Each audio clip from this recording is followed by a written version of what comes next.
At least 2 are dead, many more injured. We're tracking that down now. We're tracking that down now. Breaking news from the White House. Breaking news from the White House. I'm Bill Hemmer live here in New York. Good morning to you, Bill. I'm Sandra. Good morning to you, Bill. I'm Sandra. Detained in connection with that attack. Who shouted God in Arabic as he opened fire is still at large. Police identifying him. Police identifying him only moments ago. 29-year-old Sharif. He was on a watch list. He was on a watch list. And now the Trump administration connecting the growing border issues around the world. This is an enormous challenge. This is an enormous challenge here in the United States as well. Lots of folks that we're watching, we think are at risk. We try to monitor, but the numbers are so big. Border security matters too. Border security matters too. These are related issues in the sense that we need to know who's coming in and out of our country. So there are fewer people that sheriff's offices in Kansas, places like this have to monitor and watch. President Trump tweeting quote, another very bad terror attack in France. We are going to strengthen our borders even Nancy must give us the votes to get additional border security. Ryan Chilcote picks it up from London. And what are we learning now about the manhunt underway, Ryan? Well, that manhunt, as you say, is ongoing, and that's obviously got to be a concern for the police because they've been looking for a good 18 hours. They have several hundred agents looking for him. They've stepped up security at the Christmas market in Strasbourg, and even on France's border with Germany, with some whether he may have questioned whether he may have slipped into Germany overnight. The places you say have also identified him. They say he's 29 years old. That he was born in Strasbourg, a homegrown problem, and that he was known to security services as a possible threat. Police also say that gunshot wound you mentioned is from one of their own. The police exchanged fire with the gunman twice before he vanished last night. The police say opened fire at PM at what is essentially France's biggest Christmas market. More than 1 million visitors a year. You can imagine how busy it was. And then the police put the entire of the city under lockdown.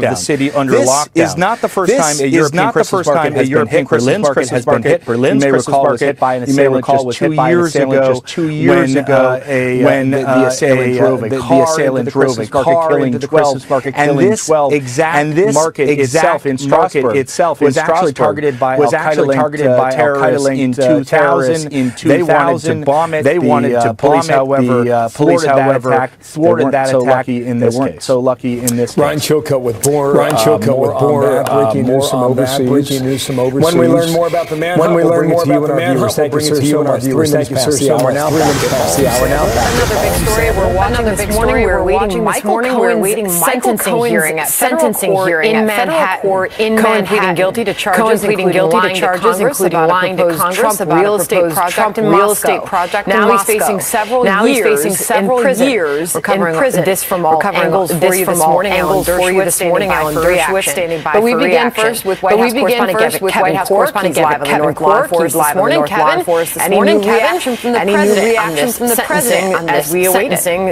Not yet, but obviously we're going to be keeping an eye on his Twitter feed because it's the past. Sandra, is any indication the president won't miss an opportunity to weigh in on this particular topic. Cohen, as you know, will be sentenced for 8 federal crimes. He pleaded guilty to back in August as well. As a separate charge of lying to Congress that he pleaded guilty to in connection with the Mueller investigation. Now, part of that plea deal, Cohen agrees to cooperate with the special counsel investigation, which could prove pivotal. Continues. I do want to share what the president previously said about Cohen's request for no time off. This is a bit of an older tweet, but I think it's instructive. He said Michael Cohen asked Judge for no prison time. You mean he can do all the terrible, you mean he can do unrelated to Trump, things having to do with fraud, having to do with taxes, etc., and not serve a long prison term. He makes up stories to get a great and already reduced deal for himself, and get his wife and father-in-law, who has the money, question mark, off scot-free. He lied for this outcome and should, in my opinion, serve a full and complete sentence. Now, to be clear, presidents don't usually weigh in on things like this before they're properly adjudicated, but then again, this is not the usual presidency. I think that's something this president takes great pride in. Meanwhile, Kevin, more president's warning yesterday that he shut down the government if he does not get funding for that border wall. Yeah, there's no question about that. Yeah, there's no question about that. This man is bound and determined to get funding for the wall or else. It's something we just saw play out yesterday before the nation that quite frankly stunning interaction between the president and Nancy Pelosi and Chuck Schumer here at the White House. Back to Twitter, the president talking about this idea of not getting $5 billion for the wall. He tries to draw a distinction between something the Democrats did previously. He says that President Obama gave Iran $150 billion and got nothing. They can't give $5 billion for national security at a wall. We won't get into the fact that that was Iran's money from 1979. I don't want to make people confused, but let's just take you through this. The wall was a campaign promise. Many on Capitol Hill, including Lindsey Graham, urging the president to stand his ground, which is exactly what he plans to do. I don't mind owning that issue. I don't mind Chuck's problem is that Chuck's problem is that when we glass slows down, that was his. And honestly, he got killed. And so he doesn't want to own it. And so he doesn't want to own it. Rather than us debating who's owning it. I'll take it. If we close down the country, because we're closing it down for border security. And I think I win that every single time. A double win, he says, because the American people want it. And he thinks it's a political winner as well. Back to you, Sandra, for now. On a busy morning, thank you. Spring Alan Dershowitz against impeaching Trump. We'll get to that in a moment, sir, but thank you for coming back. What's Michael Cohen up against today, sir? Well, it's a very unusual situation where you have two prosecutors, the Southern District urging a long sentence, saying the cooperation wasn't enough to justify a substantial reduction. And then you have the special counsel kind of saying something different, saying, yeah, he did cooperate. My suspicion is that the judge split the difference. And maybe not give him the maximum of 4 or 5 years, unlikely to give him no jail time. That his lawyers are seeking, but perhaps a shorter sentence, 1 or 2 years, representing the attempt to cooperate, at least to cooperate with the special counsel's office. If people get some reward, to get some reward. Help us to understand. Why does Mueller's office look at him more favorably than his federal prosecutors in New York? Well, I think the federal prosecutors have a deep view of what he has done over the years. They've looked at history and financial corruption going back a long time with taxi medallions, other kind of financial corruption. They look at the whole person, whereas only has him for lying, and he looks at a snapshot rather than a video. So it's not surprising that prosecutors looking at different aspects of Cohen's life and cooperation, would come up with different recommendations. Now the judge has to look at it holistically. He has to look at the past, he has to look at the future. Will he still continue to cooperate? And this judge is a very able judge. And I suspect that he will give a sentence that represents both points of view of both prosecutors. Cohen could still strike today, or whether it's today, or a week, or a month. You can always strike a deal. Even I've seen deals struck after the person got out of prison in order to get some collateral. There's never a statute of limitations. If there's a deal to be struck. The President gave a couple interviews yesterday. One was in the Oval Office. He told Reuters this when they asked about impeachment. He said it's hard to impeach somebody who hasn't done anything wrong, who's created the greatest economy in the history of our country. I'm not concerned. No, I think the people would revolt if that happened. You wrote the book on that. What did you think when you heard that comment, sir? Well, first of all, it's not going to happen. The president's not going to be impeached unless new information comes out. I suspect the special counsel report will include lots and lots of sins, political and based on circumstantial evidence. But I don't think he's going to come up with an offense. Remember, the Constitution requires treason, bribery, other high crimes. The most they've come up with is a very questionable campaign contribution issue, which contribution issue, which failed when they tried it Edwards some years ago. So I don't think we're in impeachment land. I also don't think the president ought to be suggesting any non-legal response to impeachment. If he were to be impeached and lawfully, which I don't think is possible, the rule of law has to apply, and the people would have to accept that. Now, the interesting issue, if he were impeached on grounds that were not constitutional, and he challenged that, and took it, for example, to the Supreme Court. In my book, I spell out that scenario and whether the president would accept the Supreme Court, even if he didn't accept the Senate and the House of Representatives. Interesting hypothetical. Interesting hypothetical. I would present to my law students, but it's not going to happen in real life. Thank you, sir. Thank you, sir. Hope you stick around a bit later today. Okay, we'll be watching this thing for Cohen and others here. Thank you, Alan Dershowitz. Thank you, Alan Dershowitz in Miami. More legal analysis coming up as we await Michael Cohen's sentencing. We will have reaction from former Assistant U.S. Attorney Andrew. That'll be in our second hour. And constitutional law professor Jonathan Turley will join us in our third. So buckle up. And we're going to pass the bar at the end of the week. 11 minutes past the hour. 11 minutes past the hour now. Breaking news from overseas. Breaking it could be a day of reckoning for Theresa May. Overnight, lawmakers in London getting ready for a vote of no confidence in a matter of hours. Details in a matter of hours. Details across the ocean. Here at home, all this wraps up a number of countries. Plus there is this today on a Wednesday. Do you believe that Google has been brought out here and some question is biased? Congressman, it's really important to me that we approach our work in an unbiased way. Do you believe that Google is biased? It's either yes or no. Not in our approach. No, not in our approach. Lawmakers grilling Google CEO over the question of privacy in that session yesterday. Chairman of the Judiciary Committee, Congressman Bob Goodlatte, will be here to react. President Trump and leading Democrats getting in this spat over the border wall and funding. Ohio Republican Jim Jordan on that border battle. A lot to say on this. He's got a lot to say on this. Coming up live next. When the president said to Senator Schumer, I'll gladly take that mantle. I think what he was saying is I'll gladly take the mantle of doing what we're going to do, which is build a border security wall. To pass whatever his agenda is in it, with that wall. So the rhetoric now heating up. With partial government shutdown, only 9 days away. Republican Jim Jordan serves on the Judiciary Committee. How you doing? Good morning to you. Shutdown, maybe it happens, maybe it doesn't. Where it stands today. The president, I think, was clear. He told the American people what he was going to do when they elected him in 2016. It's probably the single biggest promise we made the voters. We made the voters in that election. Let's stand firm and get it done. I do think Nancy Pelosi is wrong. I do think there are the votes in the House Republicans to pass the $5 billion for the border security wall. And we should do it as soon as possible. That's a very important point. Will the House Republicans pass hand it off to the Senate?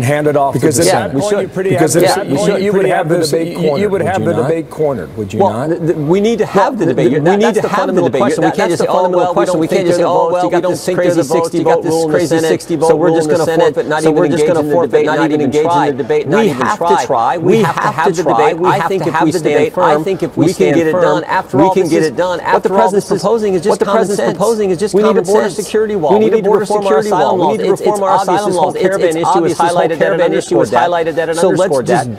So let's just do what is good common sense. And there's only one vehicle left to get it done. You got to jump on the train that's going to go all the way to the station, and that train is the station. And that appropriation bill, the funding bill.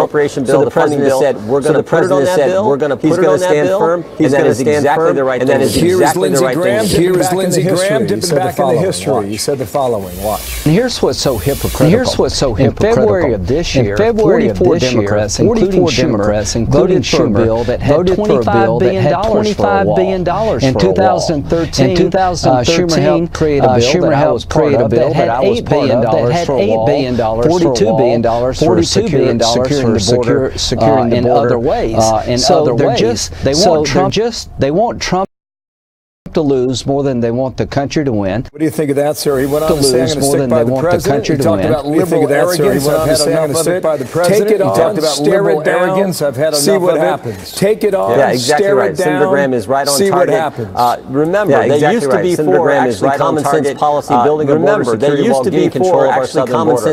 Now they're for border security wall, getting control of our southern border. ICE. Now remember, their leader of their party in 2016, Secretary Clinton. Remember, she talked about a borderless hemisphere. Secretary Clinton changed. She talked about a borderless hemisphere. So they have changed, and a lot of it is about just what Senator Graham said. But here's the important thing: anything the American people are for this. But here's the good common sense. The American people are for this. This makes good common sense. So let's put it on the bill. Let's send it to the Senate. Let's have the debate. Put it on the bill. Let's send it to the Senate. Let's have the debate. And in the end, let's win. All right, one more thing you have here. You want to insert $5 billion.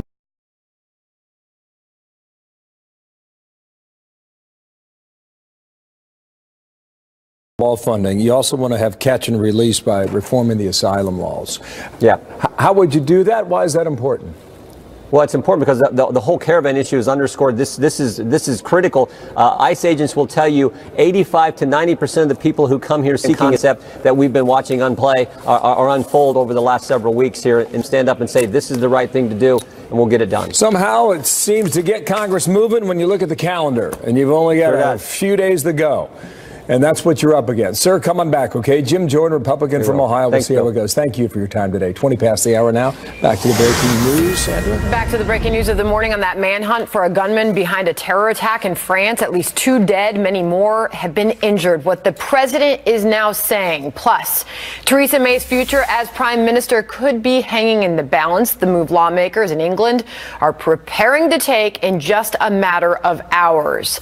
And new surveillance footage showing a Colorado mom just before she disappeared on Thanksgiving Day. What we are now learning about the search for this young woman. 100,000 plus another 1,000. On it goes. 24 past the hour now. Sir Graham Brady has confirmed that he has received 48 letters from Conservative MPs, so there will now be a vote of confidence in my leadership of the Conservative Party. I will contest that vote with everything I've got. Well, that's British Prime Minister Theresa May earlier today after her decision to delay the vote on Brexit triggered a no confidence vote in Parliament. Tonight's ballot could determine her future.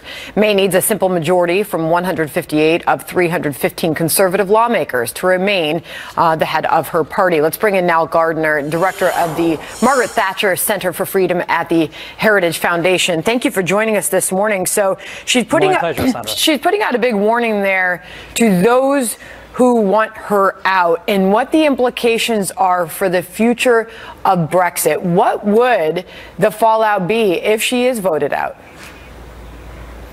Well, if Theresa May is voted out, there will be a leadership contest within the Conservative Party, and you'll see a new Conservative Prime Minister coming in January. So this doesn't mean that the government will collapse at all. This just means that there would be a new leader of the Conservative Party who would then lead Britain into the Brexit era.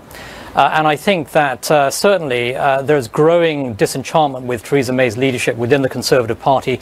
She is seen as extremely weak-kneed in her negotiations with the European Union. And after all, Theresa May is no Margaret Thatcher. She has cowered before the EU in the EU Brexit negotiations. And many Conservatives feel that Theresa May is far too weak a leader to take Britain down the path towards Brexit. So hence this no confidence vote this evening. It's fascinating to watch this all play out. And pro-Brexit lawmakers put out this joint statement saying that in the national interest, May must go. They are making the case that her plan fails to deliver on the clean break from the EU that they want. How do they see that? How does it break from that? Right, so Theresa May's proposed Brexit deal that she's negotiated with the European Union is a very, very weak agreement. Basically, the agreement means that Britain will be kept inside the EU customs union indefinitely, which means that Britain cannot sign its own free trade agreements. Britain will be subject to rulings of the European Court of Justice. Britain will, in effect, be a satellite of the European Union. And so many Brexiteers within the Conservative Party have said enough is enough. Theresa May cannot lead Britain any longer. And without a doubt, I think this is a very disastrous deal that she has negotiated. There's absolutely no prospect whatsoever that she will get this deal through Parliament. And I think the only course forward now for Britain really is to move towards a no-deal Brexit. But certainly, you know, Theresa May's leadership has been incredibly poor. And I think the mood within the Conservative Party is that, you know, Theresa May has had 2 years to negotiate this deal with the European Union. She has failed miserably, and she has been bullied by the EU. And this is an unacceptable state of affairs. Well, you're certainly seeing a lot of that uncertainty play out. We'll see where all of that goes with that next vote about to happen. Now I want to turn to the latest on this France terrorist attack and the manhunt that is currently underway at this hour. As we learn from witnesses at the scene of that Christmas market there, that this person entered yelling Allahu Akbar, of Arabic for God is great. What can you tell us about the latest that we are learning there as that manhunt continues? Well, of course, a huge manhunt taking place in the area surrounding Strasbourg. We do know that this individual is a French national of Moroccan descent who was radicalized in prison.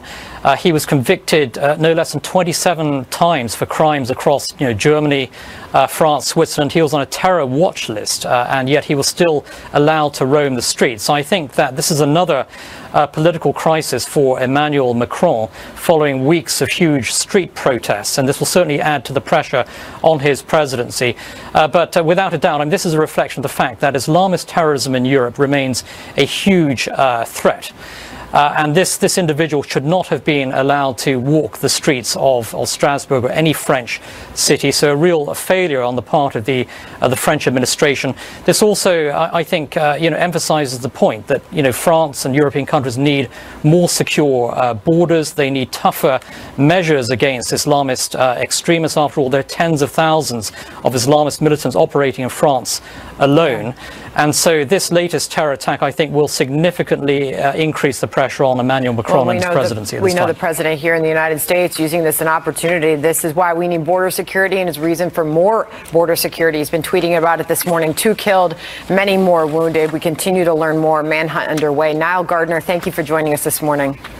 My pleasure. Thank you very much. About 9:30 in New York, is Michael Cohen going to jail? Trump's former personal lawyer soon learns his fate. He will be sentenced this morning in federal court. We're watching that breaking news, and we'll get that to you as soon as it happens here today. Google CEO facing tough questions on Capitol Hill when it comes to 2 big issues, privacy and conservative bias. You heard a lot about it right here yesterday during that hearing. House Judiciary Committee Chairman Bob Goodlatte presided over that hearing, and he will join us live next. Also, watch carefully. The man behind the scene there, do not pass go, do not collect $200. Mr. Monopoly stole the show with the Google hearing. What's that all about? Huh? Can't take my eyes off you. You'd be like heaven to touch. Getting used to this, aren't we? Up 320 at the Open like that. Yesterday, we were all over the board. About a range of about 500 points for the Dow 30. A lot of reaction on the U.S.-China trade dispute that's ongoing. I guess you can make that argument. Some other things, too, out there, however. Also, the president taking a question about the Chinese executive arrested in Canada at the U.S. urging, says that he could intervene with the Justice Department on her behalf. Quote, if I think it's good for the country, if I think it's good for what will be certainly the largest trade deal ever made, which is a very important thing, what's good for national security, I would certainly intervene if I thought it was necessary, end quote. That continues up there in Canada. We're watching that story from yesterday. Google. Well, here was the wager, right? We had the Google hearing, we had the CEO up there. I said, you know, Google's going to close lower at the end of the day. And you, knowing the markets the way you do, said, I think it might finish higher. I'll take the other side of that, Hammer. So Merry Christmas, Sandra. Okay. I'll collect my earnings after the show. Thank you, Hammer. Big. All right. Well, you saw it live right here yesterday. Google CEO grilled on Capitol Hill members of the House Judiciary Committee asking the tech executive about bias on the search engine and its data collection practices. Got a little heated at times. Listen to some of it. Does Google, through this phone, know that I have moved here and moved over to the left? It's either yes or no. Not by default. There may be a Google service which you've opted in to use, and if so, Google knows that I am moving over there. It's not a trick question. You know, you make $100 million a year, you ought to be able to answer that question. Do you believe that Google is biased? It's either yes or no. No, not in our approach. For you to come in here and say there is no political bias in Google tells us you either are being dishonest, I don't want to think that, or you don't have a clue how politically biased Google is.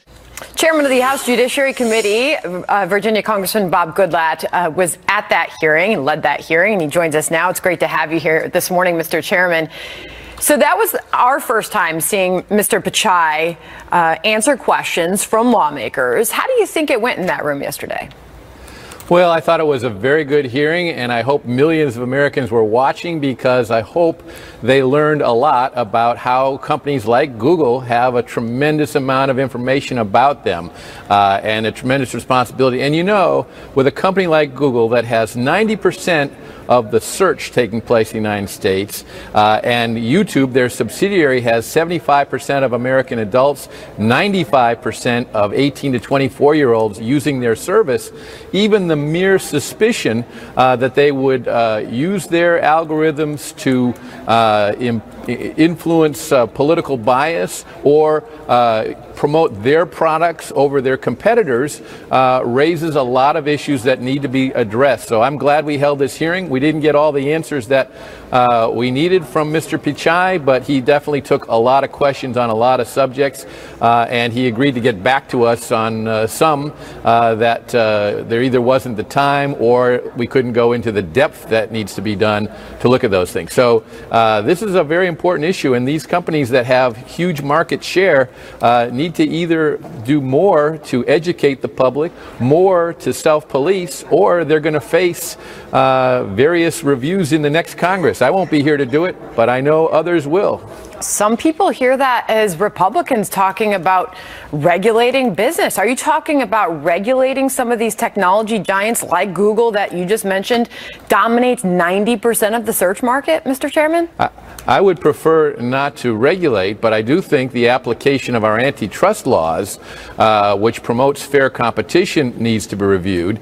And I think that the fact that Google, unlike Fox News or a whole host of other news organizations that edit their content, determine who gets on their programs or what appears in the newspaper, and are subject to libel laws and other liability, they don't have Section 230 of the Communications Decency Act to give them protection. That needs to be reviewed because now it's clear that companies like Google are doing more to edit the content that appears on their platform, making them more hands-on. If it were just, here's our platform, put whatever you want on it, then that would definitely be totally free speech. But if it's not free speech, why do they get a free pass on protection against libel, for example? You know, I think the American people were fascinated watching the exchanges in that room. There were so many questions asked that so many of us all have about privacy issues or conservative bias when it comes to such an enormous company that's a part of all of our lives, or at least most of our lives.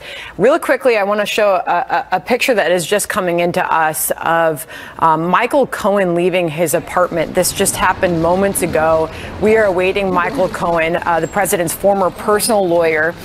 We are awaiting his sentencing. It's expected in the 11 a.m. Eastern Time hour this morning. So Michael Cohen on his way to learn whether he will go to prison for pleading guilty to tax evasion, lying to Congress, and campaign finance violations. As we await that, Mr. Chairman, and finish watching that picture there, I want to transition to the latest words from the former director of the FBI, James Comey, over the weekend said this. Is the President of the United States right now an unindicted co-conspirator? I don't know. Not in the formal sense that he's been named in an indictment, but if he's not there, he's certainly close, given the language in the indictment, in the filing, that the crimes are committed at his direction. Now, he said that regarding Michael Cohen's campaign finance violations. And I just want to sort of get where you are on all of this as we do await that sentencing in the next couple of hours.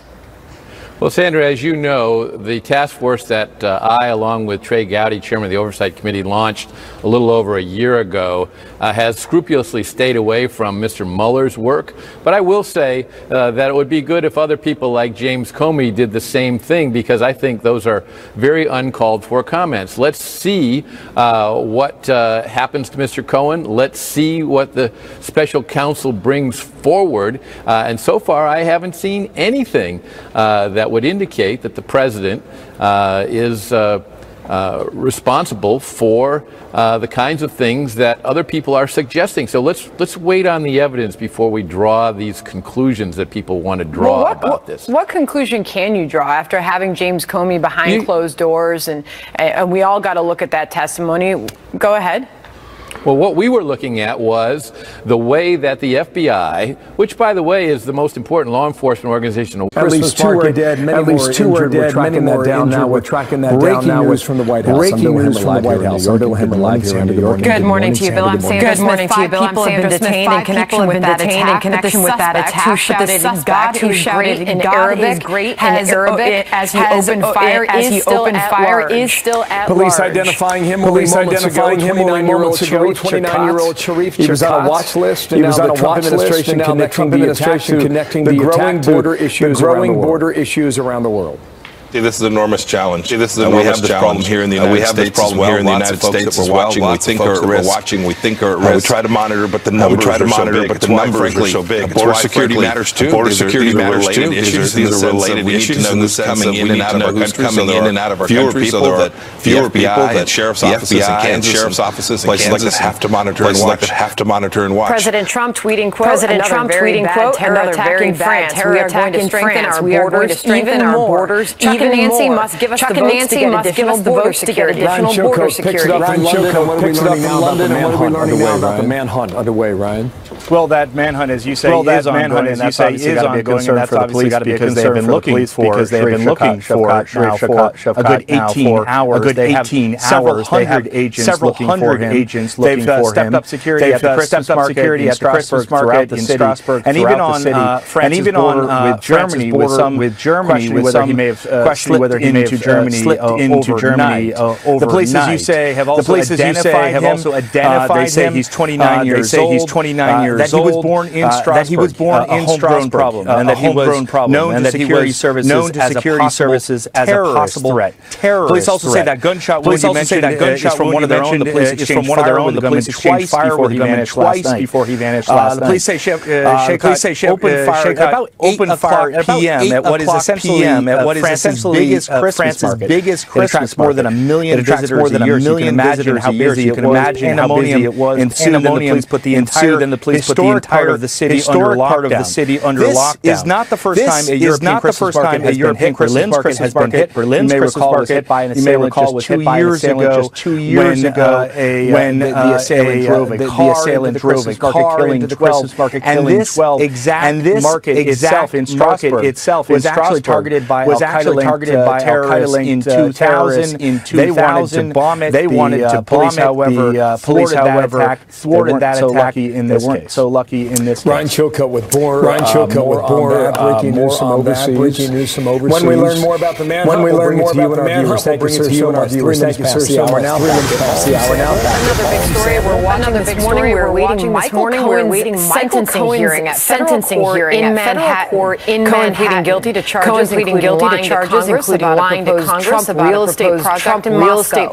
Now he's facing several years in prison. This from all angles for you this morning. Alan Dershowitz standing by for reaction. But we begin first with White House correspondent Kevin Clark. He's live in the North Lawn Forest this morning. Any new reaction from the president on this sentencing as we await it? Not yet, but obviously we're going to be keeping an eye on his Twitter feed because it's the past. Sandra, is any indication the president won't miss an opportunity to weigh in on this particular topic? Cohen, as you know, will be sentenced for 8 federal crimes. He pleaded guilty to back in August as well. back in August as well as a separate charge of lying to Congress in connection with the Mueller investigation. Now, part of that plea deal, Cohen agrees to cooperate with the special counsel investigation, which could prove pivotal. As the probe continues, I do want to share what the president previously said about Cohen's request for no time off. This is a bit of an older tweet, but I think it's instructive. He said Michael Cohen asked Judge for no prison time. You mean he can do all of the terrible, he can do unrelated to Trump things having to do with fraud, having to do with taxes, etc., and not serve a long prison term. He makes up stories to get a great and already reduced deal for himself, and get his wife and father-in-law, who has the money, off scot-free. He lied for this outcome and should, in my opinion, serve a full and complete sentence. Now, to be clear, presidents don't usually weigh in on things like this before they're properly adjudicated. But then again, this is not the usual presidency, and I think that's something this president takes great pride in. Meanwhile, Kevin, more the president's warning yesterday that he shut down the government if he does not get funding for that border wall. Yeah, there's no question about that. Yeah, there's no question about that. This man is bound and determined to get funding for the wall or else. Is something we just saw play out yesterday before the nation. Dramatic and quite frankly stunning interaction between the president, Nancy Pelosi, and Chuck Schumer yesterday here at the White House. Back to Twitter, the president talking about this idea of $5 billion for the wall. He tries to draw a distinction here between something the Democrats did previously. He says that President Obama gave $150 billion and got nothing. They can't give $5 billion for national security and a wall. We won't get into the fact that that was Iran's money from 1979. I don't want to make people confused, but let's just take you through this. The wall was a campaign promise. Many on Capitol Hill, including Lindsey Graham, urging the president to stand which is exactly what he plans to do. I don't mind owning that issue. I don't mind Chuck's problem is, Chuck's problem is that when we last closed down, that was his idea. And honestly, he got killed. And so he doesn't want to own it. And so he doesn't want to own it. Rather than us debating who's owning it. I'll take it. If we close down the country, because we're closing it down for border security, and I think I win that every single time. A double win, he says, because the American people want it. And he thinks it's a political winner as well. Back to you, Sandra, for now. On a busy morning, thank you. Spring Alan Dershowitz against impeaching Trump. We'll get to that in a moment, sir, but thank you for coming back. What's Michael Cohen up against today, sir? Well, it's a very unusual situation where you have two prosecutors, the Southern District urging a long sentence, saying the cooperation wasn't enough to justify a substantial reduction. And then you have the special counsel kind of saying something different, saying, yeah, he did cooperate. My suspicion is that the judge split the difference. And maybe not give him the maximum of 4 or 5 years, unlikely to give him no jail time, that his lawyers are seeking, but perhaps a shorter sentence, 1 or 2 years, representing the attempt to cooperate, at least to cooperate with the special counsel's office. To get some reward. Help us understand. Why does Mueller's office look at him more favorably than his federal prosecutors in New York? Well, I think the federal prosecutors have a deep review of what he has done over the years. They've looked at history and financial corruption going back a long time with taxi medallions, other kind of financial corruption. They look at the whole person, whereas only has him for lying, and he looks at a snapshot rather than a video. So it's not surprising that prosecutors looking at different aspects of cooperation, would come up with different recommendations. Now, the judge has to look at it holistically. He has to look at the past, he has to look at the future. Will he still continue to cooperate? And this judge is a very able judge. And I suspect that he will give a sentence that represents both points of view of both prosecutors. Cohen could still strike today, or whether it's today or a week or a month. You can always strike a deal till even I've seen deals struck after the person got out of prison in order to get some collateral. There's never a statute of limitations. If there's a deal to be struck. Now, the President gave a couple interviews yesterday.